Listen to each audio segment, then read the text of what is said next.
What's up sa mga kahombre ko dyan? Magkagawa na naman nga pala to. At syempre mga kahombre ko, alam nyo na, today is the day kung saan ating pong tatalakayin ang panibagong issue ho mga kahombre ko ng isang influencer. No, na sikat na ang pangalan ay si It's Stefano mga kahombre ko. Hinahanap nyo ba ako sa Facebook?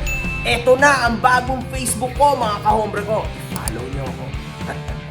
Sino nga ba siya mga kahombre ko? Siya ho si Enzo Kalimlim de Vera o mas kilalang It's Stefano. At isa siyang Filipino content creator na sumikat dahil sa kanyang emotionless na expression at overeating na contents mga kahombre ko. So yan, medyo nakilala ko rin naman to sa social media mga kahombre ko. Pero alam niyo yun mga kahombre ko, tingnan natin. Mukhang sumikat naman talagang tao na ito. Nagsimula si Stefano sa YouTube kung saan nag-upload ito ng short comedic skits and meme vlogs.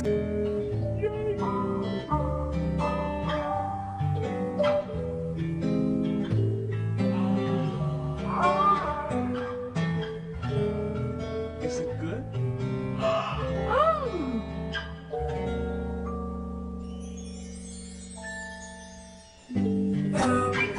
Ngayon, meron na ho siyang 1.58 million subs sa YouTube, 4 million followers sa FB, at 6.4 million sa TikTok, mga kahombre ko. Wow! Idol ko pala to! So this guy is very famous. Ngunit, mga kahombre ko, eto nga lang ang problema. Sabi mo, ikaw ay isang influencer. So ngayon na meron kang na-influensyahan, bakit parang galit ka?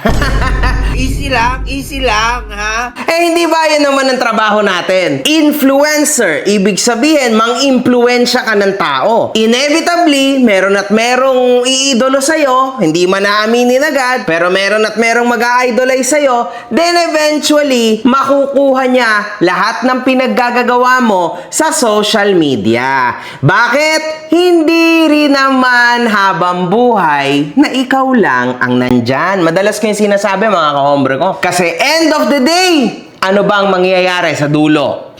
Mayroon at merong papalit sa'yo. Obviously, man. Kailangan mo lang yan tanggapin. It's gonna be hard. It's gonna be harsh. Pero kailangan mo lang tanggapin yan. Ganyan talaga ang buhay.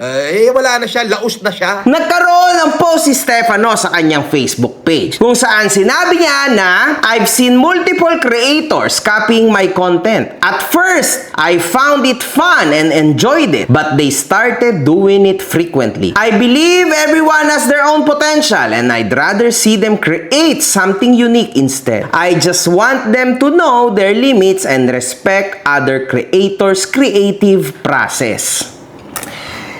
I don't know mga kahombre ko, pero para sa akin itong salita niya na to ay 50-50. Una sa lahat mga kahombre ko, no, mahirap talaga ang maging content creator at sobrang hirap po na maging original. Tulad nito mga kahombre ko, wag na tayo masyado lumayo, dito na lang sa akin. Imagine niyo mga kahombre ko, sobrang tagal ko na sa social media. Ako actually yung pinakaunang commentary vlogger sa YouTube Philippines sa social media mga kahombre ko. Ako talaga yung nagsimula, kaya nga ako nakilala, di ba? Kaya ako sumikat sa ganitong paraan dahil sa ganitong paraan ako nakilala talaga ng sagad mga kahombre ko. So, kahit i-research yan sa YouTube, sobrang tagal ko na kahit sa Facebook, batang-bata pa ako nagsimula na ako. And actually mga kahombre ko, habang dumadaan ang panahon, maraming gumagaya sa akin. Pero yung mga gumagaya rin sa akin, somewhere down the line, bumabagsak din. Sa akin pa rin sila nanonood. Yung mga viewers. Nadaan pang panahon, meron ulit mga nagsisisulputan, pero end of the day, sa akin pa rin ulit sila nabalik at sa akin sila manonood. Look, never ko tong sinabi sa buong karir ko, mga kahombre ko, na, hoy, ginaya mo ako, ganito, yung ganitong saklap ba, parang napakasakit na nangyari sa buhay mo, no? Na ginaya ka or something like that. Kaso, mga kahombre ko, no, itong tao na ito, mukhang tinamaan talaga. Para sa'yo, Stefano, no, masyado kang mahina kung nagpapatama ka sa mga ganitong klase ng influencer. Para lang poser yan, di ba? Ginagaya ka, pero end of the day, sa'yo rin ang bagsak ng lahat. Grabe naman, napakadamot mo naman, ano? Porque hindi ako kumikibo, hayop kayo na, mga aso kayo. Na kahit barya-baryang kita, ayaw mo magbigay sa ibang tao. Unfortunately, kahit sa akin, masakit yan. Gusto ko sana kahit yung $5, instead na iba yung kumikita, sana ako na lang. Pero as you can see, sobrang dami talaga na gagawa at gagawa niyan. Mananakawan at mananakawan ka talaga kasi ang internet ay sobrang laking mundo. Hindi mo to kayang kontrolin, Stefano, no? Magulo talaga ang mundo sa internet. Real talk yarn. At wala ka nang magagawa. You just need to cope with it. Now, alam ko naman ang ibig mo sabihin dito. Kasi syempre, slowly nakikita mo, bumebenta na yung karakter na nabuild mo sa ibang katauhan na mas bata. At yon ang masakit sa'yo. Kasi iniisip mo siguro, baka mamaya niyan, mapalitan ka ng batang ito. O ng mga tao na ito. Aray mo. You should stay very competitive. Kasi, in the first place, Mr. Stefano, sa tingin ko naman, hindi ka bibitawan ng fanbase mo. Look at you, man. 137,000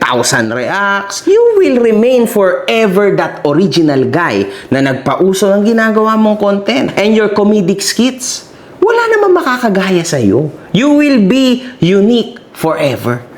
And you have a very, very big fandom at fan base. Hayaan mo na lang sila magsalita para sa'yo. Di ba?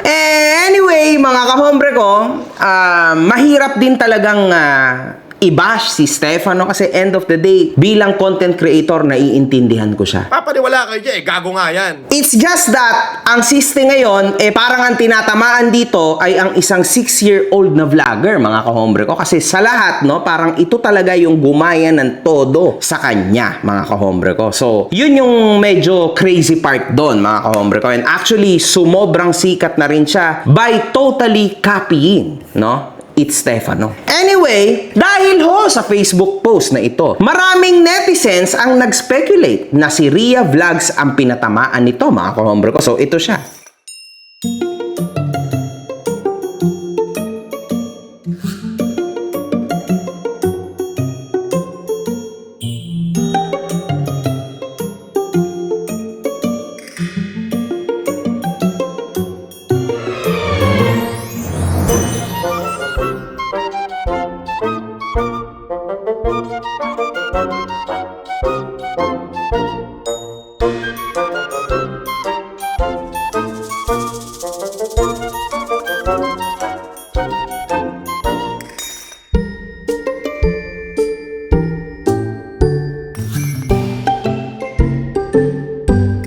Makikita naman natin, no, na comedy skits din ang ginagawa ni Ria na may emotionless expressions. Ayan, mga kahombre ko. Parehas na parehas ho ng ginagawa nitong si Stefano, mga kahombre ko. Maraming natutuwa sa kanya, obviously, kasi sa ginagawa niyang klase ng persona, mga kahombre ko, lalo na dahil sa mura niyang edad. Kasi mahirap po yan, mga kahombre ko. Para sa isang 6-year-old na maging ganyang kakonsistent, sobrang hirap, mga kahombre ko. Umabot na rin itong batang ito sa punto na nakipag-collab siya kina Boss Toyo at kay Sash na, mga kahombre ko.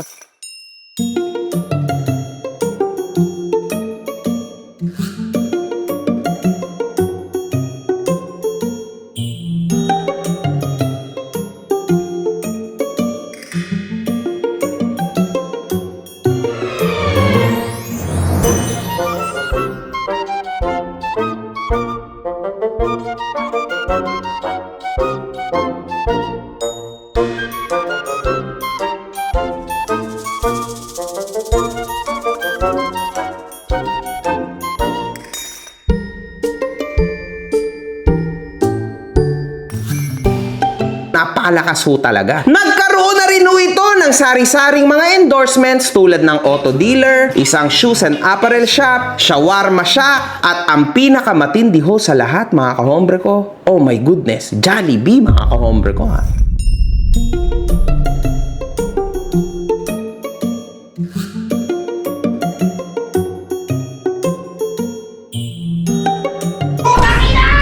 Ayun lang, mga kahombre ko. Mukhang may point nga yata na magalit ng todo itong Stefano kasi hindi naman naghirap, no? Yung magulang, yung nasa likod ng lahat ng ito. Pero grabe, mga kahombre ko, mas matindi ho ang naging endorsement itong batang ito kaysa sa original creator ng persona na to. Aray mo! Aray mo! Aray mo! At napakasakit yan, mga kahombre ko. Bilang isang influencer, sabi ko sa inyo, di ba? Pinakamasakit sa lahat, yung malaos ka. And ito yung second, mga kahombre ko. Yung gayahin ka at malagpasan ka ng gumaya sa iyo. Aray mo. Sa akin kasi mga kahombre ko, hindi ko na feel yan, no? Sa akin, maraming gumaya pero walang yumabong, mga kahombre ko. Pero Papaniwala kayo dyan, gago nga yan. kaya hindi ko to na-feel, itong ganitong feeling, no? Pero eto sa kanya kasi, ginaya siya, tapos mas yumabong sa kanya, nagka-Jollibee pa. Masakit ko talaga yon, mga kahombre ko. Napasa ito, sorry natatawa ko, pero kasi nagmukha akong asartalo tong It's Stefano. Nakakatawa. Sorry, nakakatawa, man. Wala Kumbaga, what to do now, man? Natalo ka nung bata. Fine. I accept it. Sorry, man. Sorry, Wala. Para sa akin, natalo ka nung bata, Kaso, I don't know. Siguro, sana, kung pwede man, no? Sana ipapatent mo na lang yung content creation mo. Pwede ba yun? Or else, palisensyahan mo na sa'yo lang ang gantong klase ng content. Paano ba? Di ba? Paano natin gagawin to, mga kahombre ko, di ba? Hindi mo naman pwede i-copyright. Hindi ka naman sure kung ikaw nga ba yung ginaya niya. Wala, man. Malas-malas ka lang ng konti, nangyayari talaga yan. Wala tayong magagawa, boss. Naniniwala pa ba kayo sa mga pinagsasasabi ni Norman Mangusin? Ako po, ipinanganak akong super yaman. Makikipagsunugan talaga ako ng pera sa kanila. Gusto nila, sunugin nila ako ng pera nila. Pero sisiguraduhin ko, hindi pa ho ako napapaso. Ubos na yung pera nila. O ayan, Basya, naghahanap na ng relo. Ayaw, Wimbledon. Ito yung aking president. Ayan yung bracelet na hinahanap nyo. Sinabi nyo yung sinala. Tarantado kayo, minuminuto. Bakit todo-todo po ang pasasalamat niya sa mga OFW? Ay, Hazel 21. Nagpalipad na naman si Hazel 21 ng USA. Thank you, Hazel. Thank you. Nakita mo na ba si Leia Weta? Nagpadala na ng 80,000 yen. Bukod pa ron, nagpapalipad pa rito. Tangina mo! Para ho sa mga OFW na awang-awa kay Norman Mangusin, huwag na kayong magpapadala kung saan-saan kasi may transfer fee. Baka maghalit niyan si Norman kasi may bawas pa yung ipapadala niyo sa kanya. Tangina mo? Ganito na lang. Para may libreng $20 pag pinadala mo yung pera mong pinaghirapan para kay Norman o sa pamilya mo, gumamit ka ng TapTap Send. Oo! Ang TapTap Send ay isang remittance money transfer application. At kilala ito dahil una, fast transfers ang pera mo darating agad. Papa-Gcash man yan, BPI, BDO at kung ano-anong bangko na may online. Napakasimple, di ba? Ngunit, huwag niyong kakalimutan na sa una niyong padala, basta ginamit niyo ang promo code ko na makagago, meron kayong libreng $20. Di okay. Ano pa ang hinihintay nyo? Palipad na kayo using TapTap Send. Wala Yan Jollibee na gusto yata ni Stefano, siya sana yung nasa posisyon na to. Kung hindi ginawa to nung bata, for sure, sigurado siya yung mapapansin ng Jollibee. Wala Aray mo. Grabe, ang sama ng mga ugali nyo kay Boss Stefano.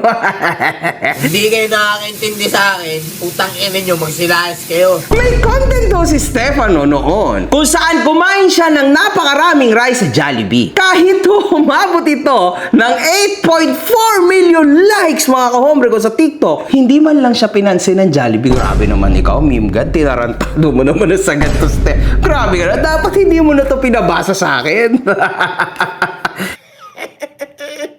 Sorry I mean, ewan ko. Yan ayon kay Meme God, mga kahombre ko. Yan ang sinabi niya. Grabe, sama na ugali nito. Na mga totohanan, masakit. Grabe, 8.4 million! Kaso hindi ka napansin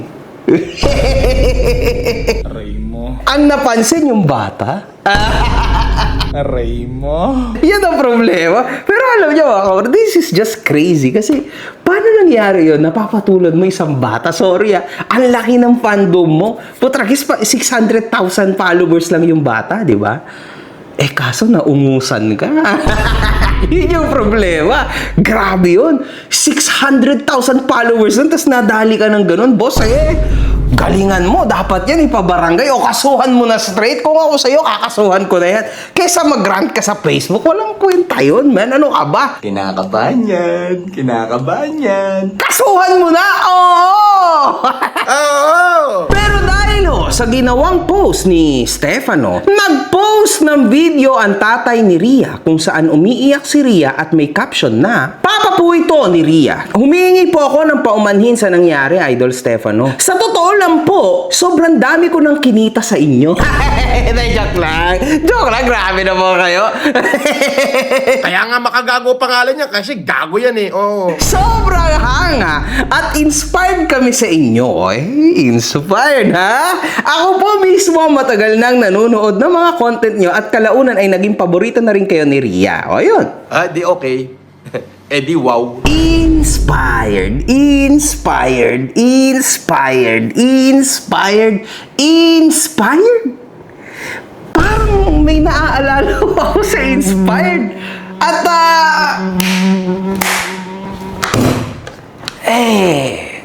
parang si Wamos yan, mga grabe, inspired o copied. Magkaiba po ang copyright sa inspired. Okay? Inspired. Tandaan niyo yan. Magkaiba ang copyright sa inspired. Ano yan? Malatambay cup na moves? Di ba?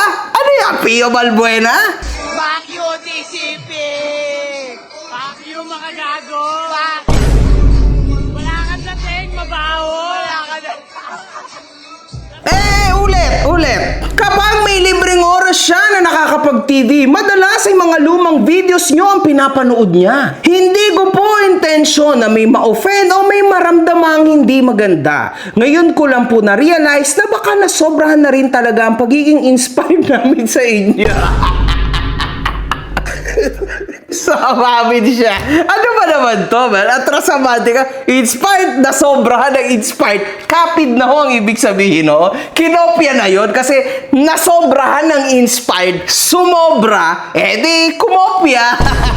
Tama naman po. Sige, tuloy natin, no?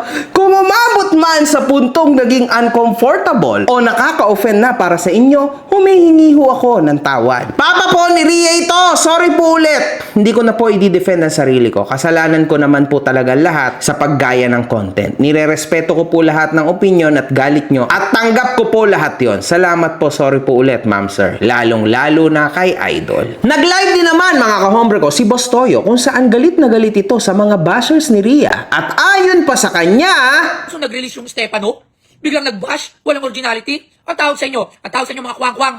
Kung matapang kayo, punta nyo ako. Dito lang ako lagi sa museum. Mga tanga pala kayo eh. Hindi panggagaya yun. Nasa Pilipinas tayo. Hindi mo pag-aari ang Pilipinas. Kuwang-kuwang kayo. Kayo yung mga tao walang mararating. Ha? Hirap kasi sa inyo. Hindi kayo gumagawa ng paraan para masenso ang buhay nyo. Hindi ganun yun. Kaya nagsasabi, walang originality, ganun pa rin yung mindset nyo. Lala ko pa alam sa inyo kahit sabihin nyo, kahit nagagaya pa si Ria or what. Nagagaya siya? Anong epekto kung nagagaya? Yung iba nga nag-skits eh. Yung iba nga may ginagaya rin eh. Anong grabe reasoning? Dahil sa panggagaya? O, alam niyo, mga katulad nyo, kayo yung mga kuwang-kuwang. Yabang nito? Oo, mayabang ako. Mabash yung anak nyo? Kahit hindi ko anak yon, nasa poder ko yon. Tinuturing ko yun na pamilya ko, kaya pagtatanggol ko yung kahit anong mangyari. Tanga ka Trixie Maytan, sakang tanga. Siya kang malaking T. ayun, may point din naman dito si Boss Toyo, mga kahombre ko. Marami na rin yung bansa ngayon ang binaban ang 16-year-old pababa. Ang latest lang ay ang UK, mga kahombre ko, di ba? Few days ago. 16-year-old pababa ho binaban of using social media. Nakakatawa lang, nakakalungkot lang, no? Dito lang naman yan sa Pilipinas na kahit sa mga school, nakakatawa mga kahombre ko, mga bata, inuutusan ng mga teacher na magpataasa ng mga likes. At kung sino yung pinakamataas, magkakaroon ng extra points o kung ano man. Diyos ko, man. Ginawa ba naman buhay ang social media? Diyos ko naman. Nakakalungkot mga kahombre ko. I mean, hindi siya masyadong tama, alam niyo yun? Stress lang ako dito sa Pinas, tangina nyo. We're trying to be in the middle, pero Yun lang. Comments! Okay lang daw gumaya yung iba. Basta sakto lang yung kita. Pero yung bata kasi grabe na endorsement eh. Kaya iiyak talaga yan. Wala naman name drop pero nagagalit agad si Boss Toyo. Eh, grabe naman kayo. Tapos sasabihin pa ng iba dyan, hayaan na lang kasi bata. Actually, di talaga kasalanan ng bata. Kasi sumusunod lang yun doon sa magulang niya. O, tama naman. Tapos si Stefano pa yung mapapasama dito kasi nagsalita siya. I think he has all the right to speak about it. Kasi alam naman po natin na idea at content niya yun. Cute siya, kaso respeto na lang dito kay Stefano. Lalo na! At nagsalita na siya. As a content creator, I completely understand your frustration. Creating original content is genuinely challenging. And having been in the same situation myself, I really relate to this. Tama. Totoo yun, mga kahombre ko. Well, yun mga kahombre ko, no? Para sa akin, mga kahombre ko, medyo mabigat yung argumento na to. Pero may point din naman si Stefano, pero may point din naman yung magulang nitong bata. Sa tingin ko, kayo na lang ang magdesisyon. Pero para sa akin, ang lesson natin for today, mga kahombre ko, una sa lahat, let's try, no? Na kapag nakakita tayo ng somebody who's successful sa social media o sa negosyo, siguro wag nating tapatan. Siguro let's make it as a boost para mas lalo pa nating galingan at gumawa tayo ng mas better content sa ina-idolize natin. Tama? Secondly, mga kahombre ko, wag ho nating hayaan na ang isang bata, lalo na 6-year-old, Diyos ko, na kid, ay magamit agad, no? Ng mga magulang, ng mga kung sino man, no? Let there be kids. Kasi kailangan ho nilang maging mga bata. Siguro mag-stick ka na lang sa mga pambatang content. At least doon, mga bata lang talaga ang manunood sa'yo. And you won't be judged. Which marami din naman mga YouTubers na mga bata talaga. Pero specifically, ginagawa lang nila yung content nila na pangbata lang. Yun lang mga kahombre ko. One love, good fucking vibes. One love, good fucking vibes. Yes, of course. Galingan mo pa, putang ina mo!